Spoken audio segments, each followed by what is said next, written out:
The Korean Mafia boss chose her and left me in the rain for 3 years. The night I finally stopped crying, he came and stood in it with me. The night I finally stopped crying, it rained. Not the light kind. Not the kind that comes and goes. The kind that starts before you realize it's serious and then just stays. Heavy and indifferent and cold. I was standing outside the restaurant at midnight. Shift done, coat in my hands, not over my shoulders. I had stopped walking about 30 seconds in, and I just stood there, let it fall. And I remember thinking, I am not going to cry tonight. Not because the pain was gone, but because I had made a decision. A quiet, private, bone-deep decision that there was nothing left to cry about. That whatever had broken 3 years ago had broken as far as it was going to break. And I was done standing at the edge of it, looking down. So I stood in the rain, and I let it fall, and I did not cry. And that is when I heard his footsteps behind me. Seo Min-joon, still in a suit at midnight. No umbrella, just standing there. He didn't say anything, didn't reach for me, didn't offer his jacket or ask me to come inside. He just stood beside me, in the rain, getting wet the same as me. And after everything, 3 years of everything, that was the moment that undid me in a way nothing else had. But it didn't begin there. It began 6 years before, when I was 23 years old, and the most powerful man I had ever been close to was the chef at Obsidian Grill. And my whole life was a double shift and a studio apartment, and the specific exhaustion of someone who is working towards something they haven't named yet. My name is Zara Malone, and this is the full story. I was a waitress at Hanok, a restaurant that existed in 2 registers. The ground floor was public. Beautiful, modern, the kind of place you bring someone you want to impress. The private floor, the one with no listed number, where the reservation system exists by personal invitation only, was something else. I worked both floors. The ground floor because I needed the hours. The private floor because someone had noticed that I was very good at being in a room without disrupting it, that I could hear everything and affect nothing. In the world Seo Min-joon operated in, that skill was worth more than most people understood. I had seen him 40 or 50 times before he ever spoke to me directly. A man like that. Tall, unhurried, the kind of quiet authority that doesn't announce itself. You notice without meaning to. What you notice first is the room, how it changes when he walks in. Not loudly, he was never loud, but the air shifted. Conversations lowered, staff moved slightly faster. Even the regulars, men who had been coming to Hanok's private floor for years, straightened when his silhouette appeared at the entrance. 2 men who always preceded him stood at the door and corridor. His driver waited in the car park all night, every night, engine off, never leaving. That kind of presence doesn't need to announce itself. It just displaces everything around it. I was professional, head down, plates moving, that was the job. The night he spoke to me, I had just delivered a wrong order to his table. Not my mistake, the kitchen's, but mine to manage. I set the correct dish down and removed the wrong one and gave the standard apology, quiet and efficient. He stopped me before I could turn away. "You've worked this floor for 4 months, he said, not accusingly, observationally. And tonight is the first time I've seen you make a mistake." "It was the kitchen's mistake," I said. I just carried it. Something shifted in his expression, very slightly. "Sit down," he said. "I'm working, I know. Sit down anyway." I sat down for 12 minutes while his table discussed business, and he said nothing else to me. Then he stood up to leave and stopped beside me. "What's your name, Zara Malone?" He nodded once, walked out. 2 days later, I received a formal note through Hanok's management. He was requesting me as his dedicated server for the private floor. Better hours, better compensation, confidentiality requirements that made very clear what kind of world I was agreeing to enter. I signed it. I didn't know then that I was also signing something that had no legal document. The specific contract that forms between 2 people when one of them starts to matter to the other. Slowly and without announcement. What Seo Min-joon and I had was never loud. It was built in the margins. The end of his last meeting and the beginning of the kitchen cleanup. The evenings when everyone else had gone and he sat at the private floor table with a glass of something he barely touched, and I sat nearby doing inventory that didn't need doing. He talked, not about the empire, not directly, but about the shape of things, about decisions that were made and the cost of them, about his father, rarely, and his mother, more carefully. He talked and I listened, which was apparently something he did not have in surplus. I asked him once, "Why do you tell me things you don't tell your council?" He considered it for a moment. "Because you have no stake in them," he said. "You won't use what I say to position yourself. You'll just hold it." "That's what waitresses are for," I said. He looked at me. "No," he said. "That's what you're for." I felt that land somewhere. I wasn't ready for it. It was 8 months before anything changed between us. 8 months before the line between professional and personal blurred in a way neither of us pretended it hadn't. And when it happened simply. A night that ran long, a silence that shifted, and his hand covering mine on the table for a moment that lasted exactly long enough to be undeniable. We didn't perform it for anyone. No announcement, no introduction to his world. Just something that existed between us, real and unspoken, and I thought, growing towards something. I was wrong about what it was growing toward, but I didn't know that yet. This is the part of the story I only understood later.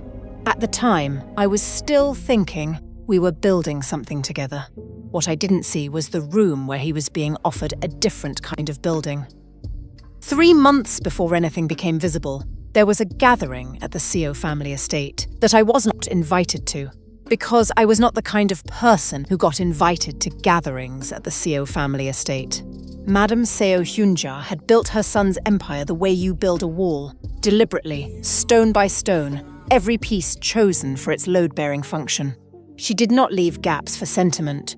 She was not cruel. She simply understood power as architecture, and architecture does not accommodate things that cannot carry weight in the structure.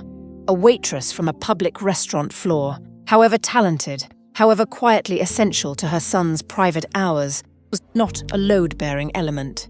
She was, in the language Madame Seo used for things she had already decided, a distraction. She had been quietly compiling a different kind of future for her son, one that came with a name, a bloodline, a social architecture that would reinforce everything she had spent 30 years building. Marriage in her world was not romantic, it was political infrastructure. Her name was Yeon Harin. Yeon Harin was beautiful in the way that rooms like the Seo estate expected beauty to look, poised, precise, the product of generations of curated presentation. She had known Seo Min-joon since they were teenagers. She had been patient in the way that women who have been told they will eventually get what they want learn to be patient.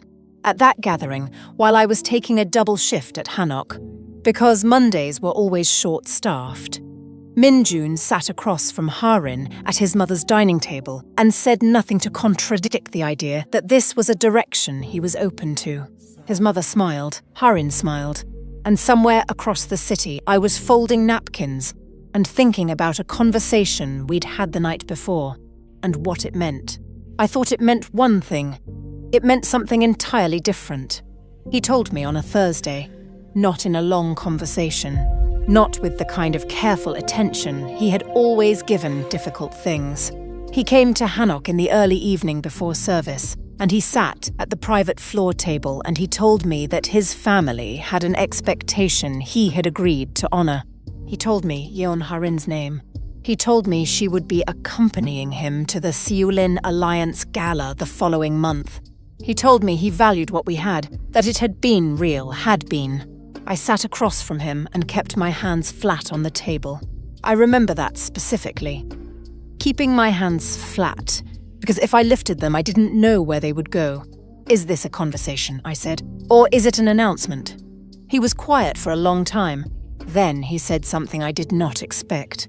"You were never supposed to become part of the decision," he said it quietly, without cruelty, like it was a fact about gravity, something that existed outside his wanting it to.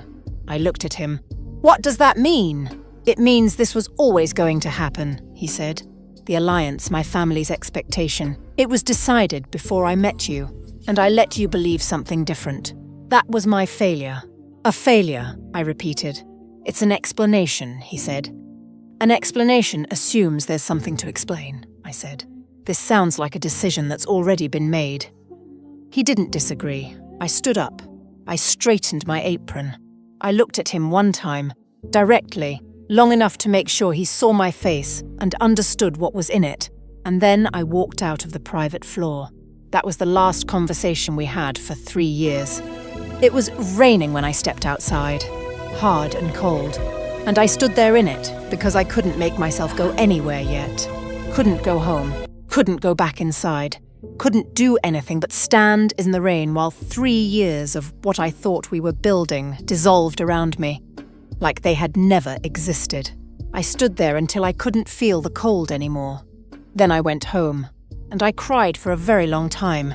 The hardest thing about grief that nobody announces is that it doesn't follow a schedule. It wasn't every day. Some weeks I was fine, working, functioning, making plans that had nothing to do with him. And then I would hear something that reminded me. And the rain would start again, inside without warning. A particular kind of quiet. A voice in a corridor with the same register. The private floor at Hanok, which I transferred off of within the week and never returned to. I moved to the ground floor.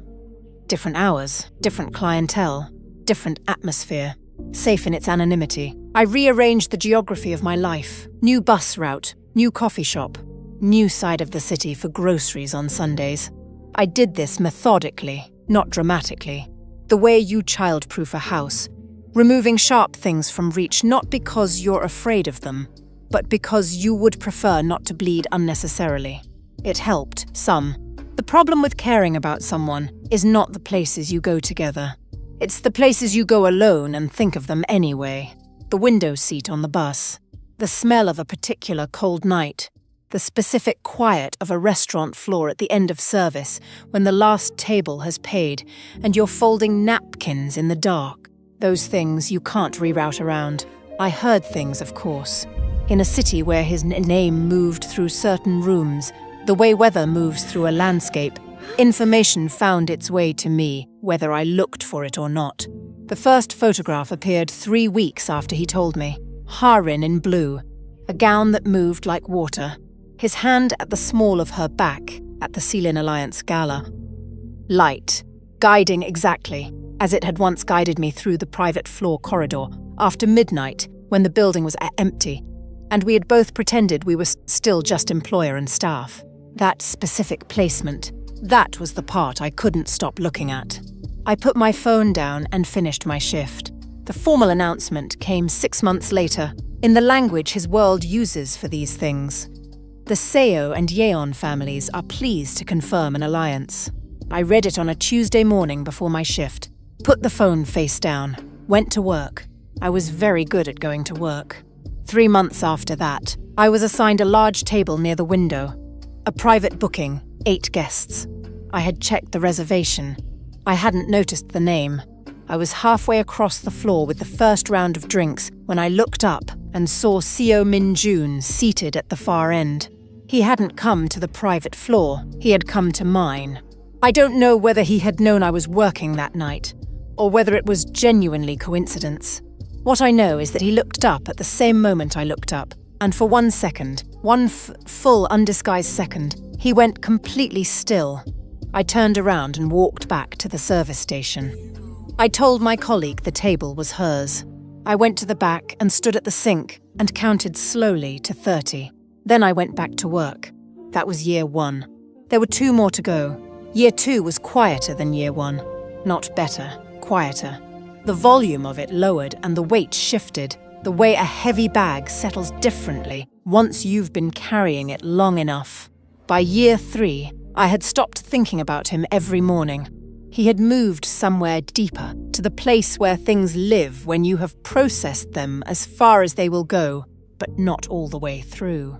I would go days without, then have a week where everything pointed back. I didn't want to close it. Closing it would mean deciding it hadn't been worth what it cost. And it had been worth it. That understanding didn't stop the rain. but it changed what the rain meant. Miss Dolores had owned Hanok's ground floor operations since before the building had a second story.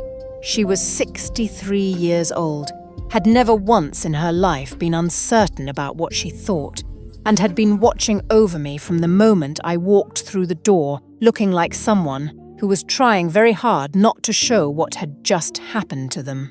She saw it immediately. She said nothing about it for 3 weeks. Let me work. Let me find my footing. Then one afternoon, when the floor was quiet, she appeared beside my section with 2 cups of coffee and the specific expression of a woman who has decided it's time. "Sit," she said. "On shift, the floor is empty." "Sit." I sat. She set the coffee down and looked at me with the kind of directness that doesn't leave room for performance. "You're carrying something," she said. "I don't need to know what it is, but I need you to understand something."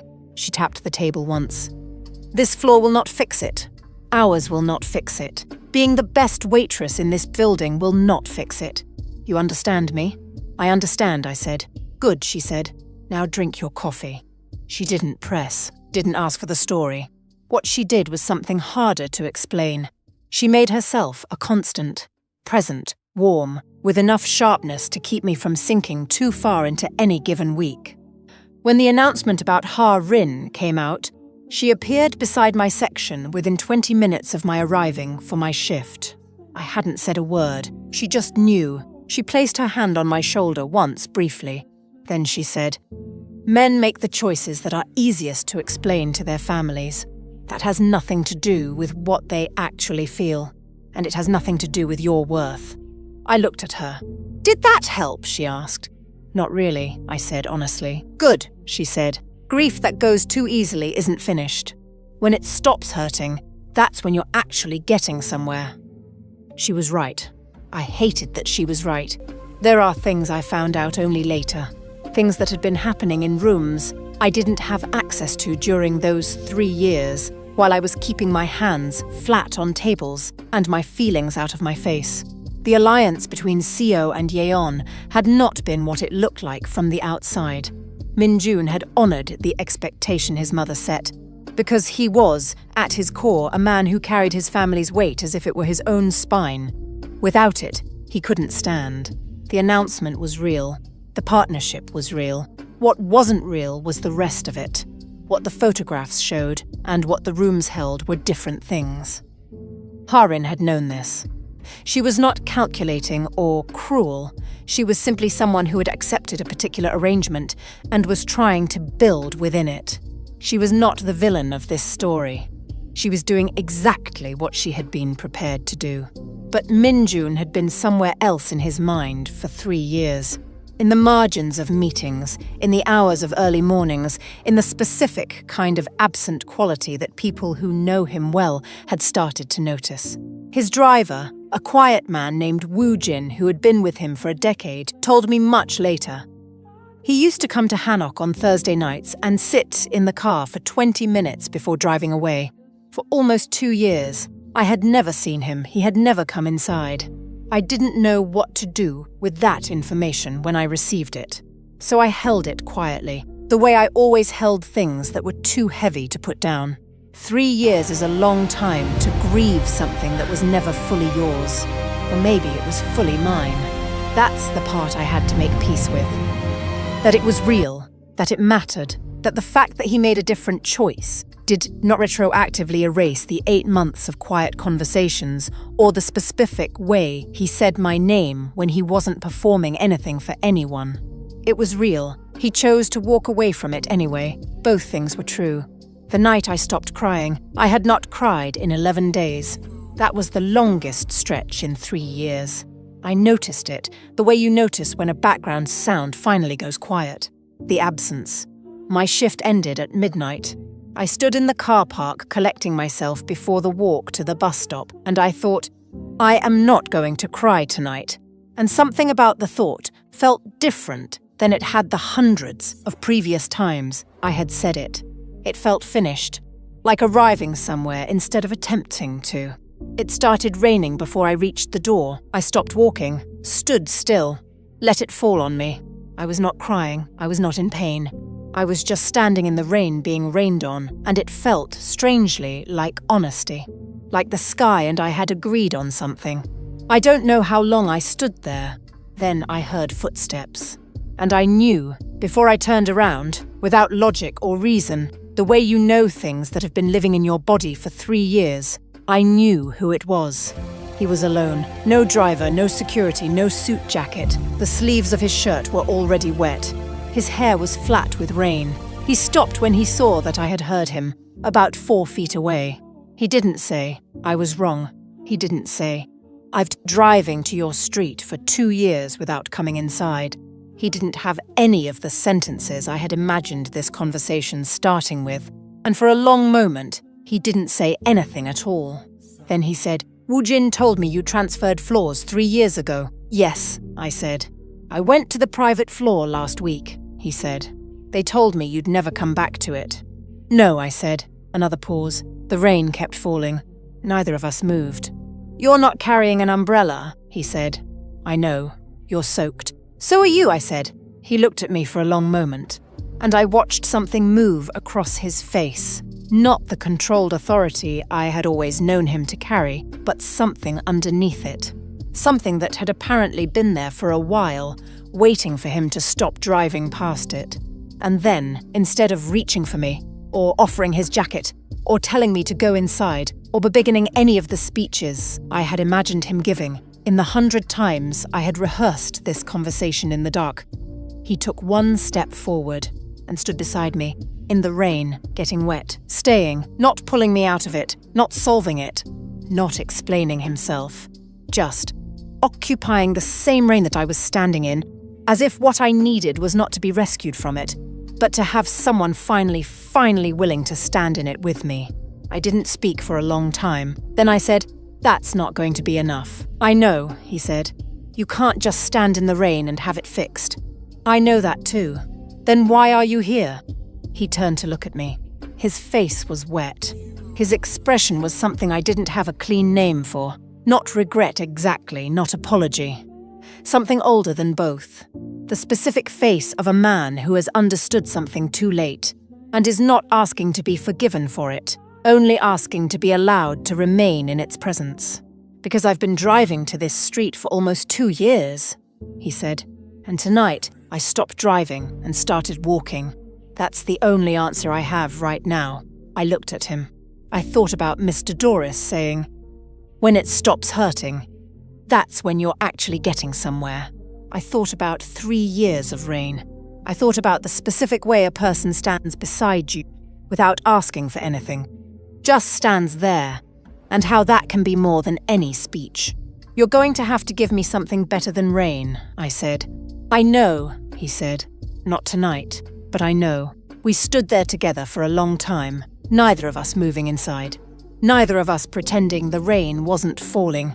And that, not a ballroom, not a claiming, not a crowd of witnesses, that was the moment. Not because everything was fixed, but because, for the first time in 3 years, the rain was no longer something I was standing in alone. I am not going to tell you we fixed everything that night. We didn't. What I will tell you is that the next morning he came to Hanok during the quiet hour before service. He brought no prepared words and no speeches. He did not go to the private floor.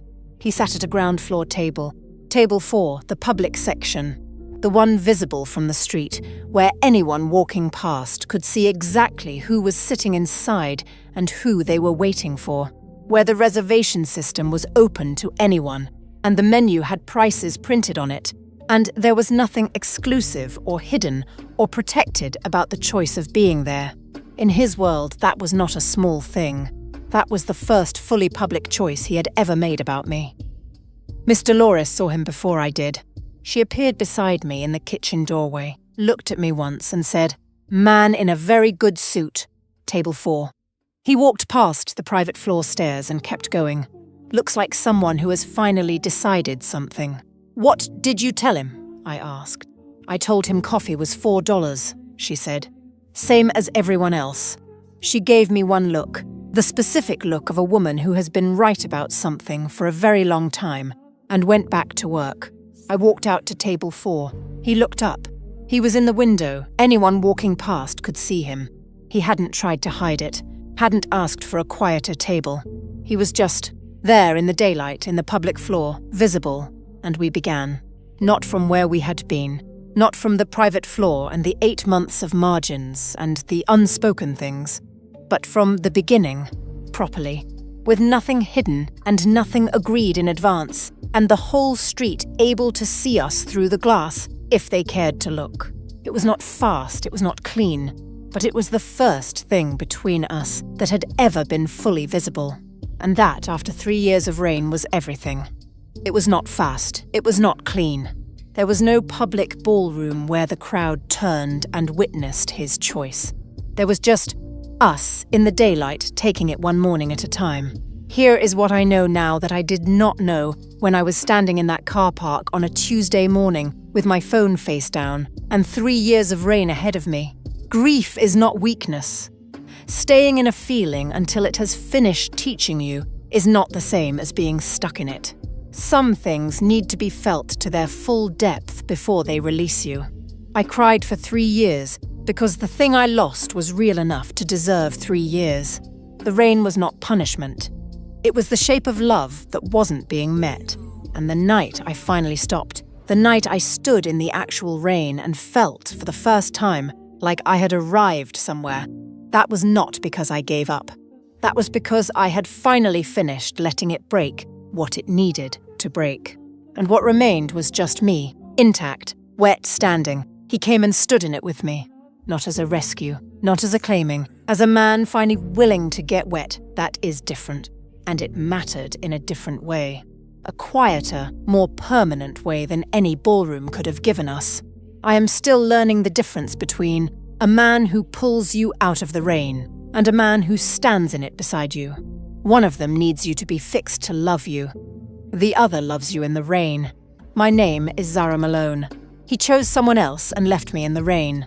I stood in it for 3 years. The night I finally stopped crying, he came. He didn't bring an umbrella. He just stood beside me. And for the first time, I wasn't standing in it alone.